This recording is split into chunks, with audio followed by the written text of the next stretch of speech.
ప్రస్తుత సమాజంలో మహిళలు అభివృద్ధి చెందడానికి ప్రభుత్వంతో పాటు స్వర్ణాంధ్ర లాంటి స్వచ్ఛంద సేవా సంస్థలు అందిస్తున్న సహకారం అభినందనీయమని విశ్రాంత telecom deputy general manager PV Chalapathirao ఆకాంక్షించారు. స్థానిక లాల చెరువులోని స్వర్ణాంధ్ర స్కిల్ డెవలప్మెంట్ సెంటర్లో జరిగిన 75వ బ్యాచ్ ఉచిత కుట్టు శిక్షణ ముగింపు వేడుకల్లో ఆయన ముఖ్య అతిథిగా పాల్గొన్నారు. ఈ సందర్భంగా చలపతిరావు మాట్లాడుతూ ఓ మనిషి ఎదుగుదలలో నిరంతరం కృషి, పట్టుదల, అందుబాటులో అవకాశాలు ఉపయోగపడతాయన్నారు.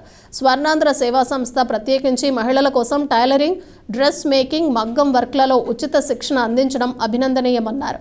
మరో ముఖ్య అతిథి విశ్రాంత రైల్వే అధికారి చెర్ల రాజరాజేశ్వరి మాట్లాడుతూ మహిళల అభ్యున్నతికి ఇలాంటి స్కిల్ డెవలప్మెంట్ సెంటర్లు అవసరం ఎంతో ఉందన్నారు.